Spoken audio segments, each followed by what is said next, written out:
Hello students, আমি Moumita ma'am. আশা করি তোমরা সকলে খুব ভালো আছো। Welcome back to our channel.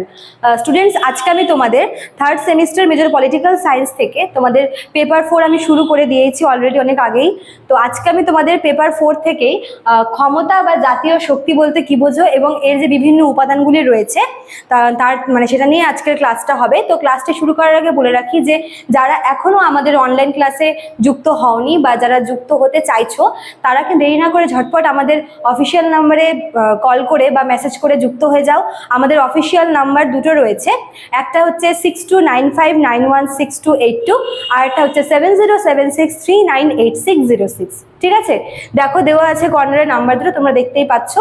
তোমাদের যে কোনো কোয়ারি থাকলে অ্যাডমিশন সংক্রান্ত ছাড়া যদি অন্য রকমের কোনো কোয়ারি থাকে তোমরা কিন্তু আমাদের এই নাম্বারটায় যোগাযোগ করতে পারো। ঠিক আছে, চলো দেরি না করে শুরু করে দিই আজকের ক্লাসটি। দেখো, ক্ষমতা বা জাতীয় শক্তি কি? দেখো, এই যে ক্ষমতা বা জাতীয় শক্তি ব্যাপারটা আছে না, এটা হচ্ছে মানে আন্তর্জাতিক বা রাজনীতির ক্ষেত্রে এর কিন্তু বিশাল ভূমিকা আছে। ঠিক আছে, যদি আমরা এর মানে এই ওয়ার্ডটা মানে ক্ষমতা যেটাকে পাওয়ার বলা হয়, এটা মেনলি ফ্রেঞ্চ আর ল্যাটিন ভাষার সংমিশ্রণে আর কি তৈরি হওয়া একটি শব্দ, যেটাকে আমরা ইংলিশে পাওয়ার বলি, তাই না?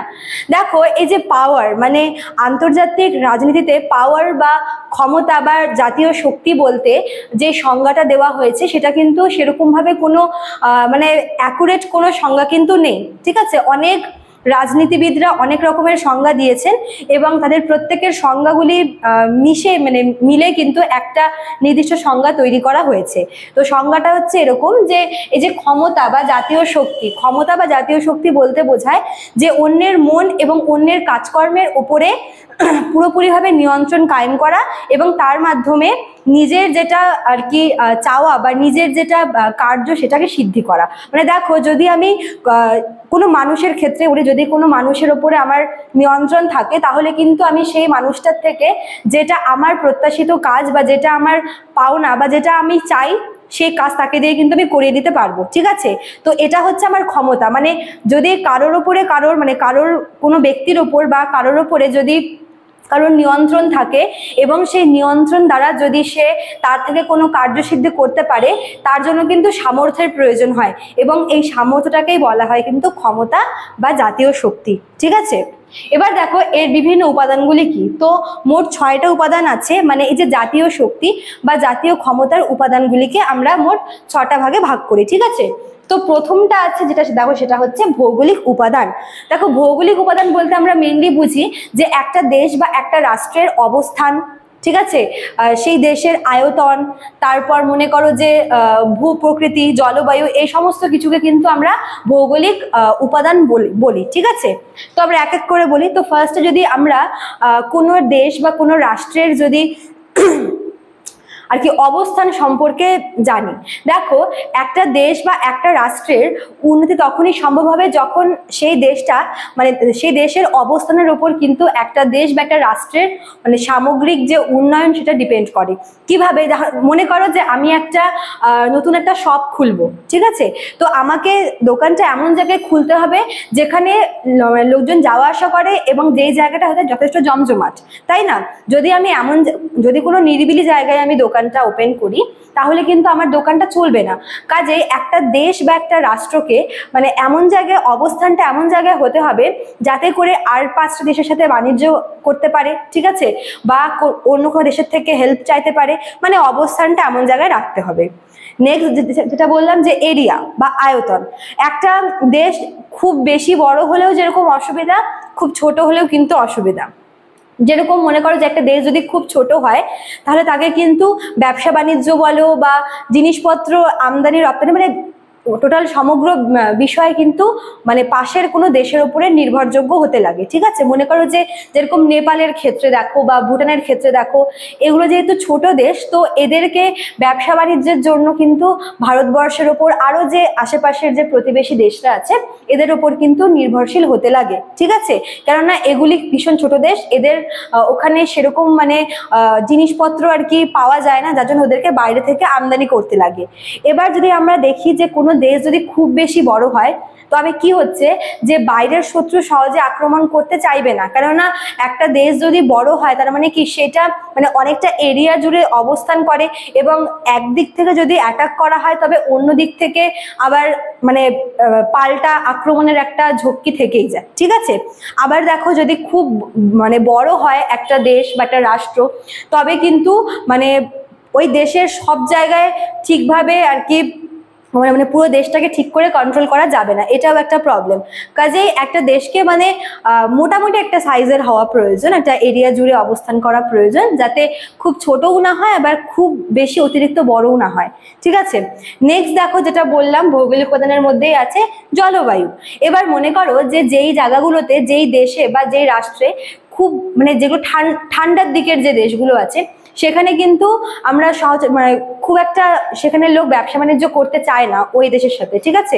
কেননা ওখানকার আবহাওয়া, ওখানকার জলবায়ু এতটাই খারাপ থাকে যে সেখানে মানুষ সেখানে যেতে চায় না, বা সেই দেশের সাথে কোনো রকমের কোনো সম্পর্কে আর কি যেতে চায় না, ব্যবসা বাণিজ্যগত সম্পর্কের কথা বলছি, ঠিক আছে। কাজে জলবায়ুটা আর মনে করো যে যেখানে খুব বেশি গরম সেখানেও কিন্তু বিভিন্ন রকমের অসুবিধা দেখা যায়। কাজেই মানে জলবায়ুগত দিক থেকে যদি নাতিশীতোষ্ণ এলাকায় আর কি মানে একটা দেশ বা একটা রাষ্ট্র যদি নাতিশীতোষ্ণ জলবায়ুর অন্তর্গত হয়ে থাকে, তবে কিন্তু তার সব দিক থেকে সুবিধা হয়ে থাকে, ঠিক আছে। নেক্সট যেটা বললাম ভূপ্রকৃতি। দেখো যেরকম মনে করো যে আমরা জানি যে ভূপ্রকৃতির তো অনেকগুলো ভাগ হয়, মনে করো যে পাহাড়, তারপর হচ্ছে মানে সমতল, তারপর মালভূমি। তো যেরকম আমাদের ভারতবর্ষে আমরা কিন্তু এই সমস্ত রকমের মানে ভূপ্রকৃতিগত যে বৈচিত্র্য সবই কিন্তু দেখতে পাই, ঠিক আছে। ঠিক তেমনই একটা দেশে যদি এরকম সমস্ত আর কি সমস্ত রকমের যদি আমরা ভূপ্রকৃতি দেখতে পাই, তাহলে সেই দেশটা যথেষ্ট উন্নত বলে ধরা হয়। আচ্ছা, নেক্সট দেখো জনসংখ্যা। একটা দেশের জনসংখ্যার উপর কিন্তু সেই দেশের উন্নয়নটা নির্ভর করে। কিভাবে? একটা দেশে যদি জনসংখ্যা থাকে তাহলে সেই দেশ মানে হ্যাঁ অবশ্যই এখানে একটা কথা বলার আছে, সেটা হচ্ছে যে সেই মানে ওই দেশের লোকদের অবশ্যই কিন্তু শিক্ষিত হতে হবে, যাতে করে তারা পরবর্তীকালে দেশটাকে গঠন করতে সাহায্য করতে পারে। মনে করো যে হয় না যে একটা দেশকে চালনা করতে গেলে মনে করো যে ডক্টররা আছে, ইঞ্জিনিয়াররা আছে, টিচাররা আছে, আরো বিভিন্ন পেশার মানুষেরা আছে, এরা প্রত্যেকেই কি মানে পড়াশোনা মানে এরা প্রত্যেকেই শিক্ষিত, তাই না? কেউ পুঁথিগতভাবে, কেউ আরো বাস্তবগতভাবে, প্রত্যেকেই কিন্তু প্রত্যেকের মধ্যে শিক্ষাটা রয়েছে, এই জন্যই কিন্তু তারা বিভিন্ন পেশার সাথে যুক্ত। এবার এই বিভিন্ন পেশার মানুষেরা কি করছে, দেশের কোনো না কোনো মানে কাজে তারা লাগছেই, তাই না? এবং দেশটাকে এগিয়ে নিয়ে যেতে কিন্তু প্রত্যেকটা মানুষই সাহায্য করছে। কাজে জনসংখ্যা বলতে পারো যে একটা দেশকে তুলে ধরতে খুব বেশি আর কি সাহায্য করে থাকে। নেক্সট দেখো অর্থনীতি। একটা দেশকে অর্থনীতির দিক থেকে অবশ্যই স্বাবলম্বী হওয়াটা খুব বেশি প্রয়োজন। যদি একটা দেশের আর্থিক অবস্থা যদি ভালো না হয়, তবে কিন্তু তার মানে বাদবাকি যে দেশগুলো আছে আশেপাশের প্রতিটা দেশ কিন্তু তাদের সাথে মানে খুব একটা ভালো সম্পর্ক রাখতে চাইবে না। যেই দেশ যত বেশি সমৃদ্ধশালী, যত বেশি প্রভাবশালী, সেই দেশের তত বেশি বলবো যে বন্ধু, ঠিক আছে। তো অবশ্যই একটা দেশের অর্থনীতি বলতে আমরা বুঝি যে এই যে মাথাপিছু আয়, ঠিক আছে, বা জাতীয় আয়, এগুলোকেই বলা হয়। তো অর্থনীতি ব্যাপারটাকে অবশ্যই মজবুত রাখতে হবে। নেক্সট দেখো 4 নাম্বারটা কি হচ্ছে সামরিক শক্তি। সামরিক শক্তি বলতে যে এই যে নৌবাহিনী, বিমান বাহিনী, তারপর সেনাবাহিনী, এই যে 3 ধরনের যে আর কি বাহিনী রয়েছে, ঠিক আছে, এই 3টা দিককে খুব স্ট্রং হতে হবে, তাহলেই কিন্তু তারা বাইরের শত্রুর আক্রমণটাকে আটকাতে পারবে। তো সামরিক শক্তি জিনিসটাকে কিন্তু মানে যে কোনো দেশেরই যদি সামরিক শক্তি যদি স্ট্রং থাকে, তবে কিন্তু সেই দেশকে সহজেই কেউ অ্যাটাক করতে চাইবে না। আর যদি সামরিক শক্তি যদি আর কি কমজোরি হয়, তবে কিন্তু যে কোনো দেশ তাকে সহজেই অ্যাটাক করতে পারবে। নেক্সট দেখো 5 নাম্বার হচ্ছে সরকার। সরকারের ওপর কিন্তু একটা দেশের পরিচালনা খুব ভালো মানে খুব বেশি করে নির্ভর করে।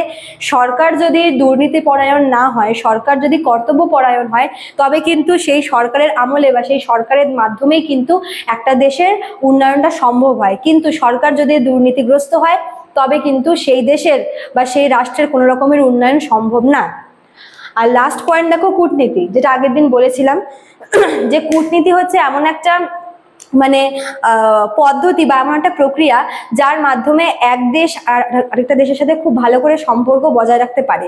ঠিক আছে, এবার দেখো এই যে কূটনীতি জিনিসটা, এটা মানে মোটামুটি কূটনীতিবিদদের উপরে নির্ভর করে যে তারা কিভাবে আর কি পরিচালনা করতে পারবে, গরম, তারা কিভাবে আর কি পরিচালনা করতে পারবে তার উপরে কিন্তু নির্ভর করে। ঠিক আছে, তো একটা দেশে অবশ্যই এই যে কূটনীতিবিদদের থাকাটা খুব প্রয়োজন, কেননা তাদের আর কি তাদের যে মস্তিষ্ক প্রসূত যে বুদ্ধি, কূটনীতি বুদ্ধি, তার মাধ্যমে কিন্তু দেশের অনেকগুলো প্রবলেম সলভ করা যায়। ঠিক আছে, তো এগুলোই ছিল হচ্ছে আজকের টপিক, ক্ষমতা এবং এর উপাদানগুলি।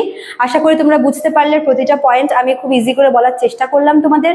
ভালো লাগলে অবশ্যই তোমরা লাইক কমেন্ট করবে, ক্লাসটাকে শেয়ার করবে। দেখা হচ্ছে নেক্সট ক্লাসে। Thank you.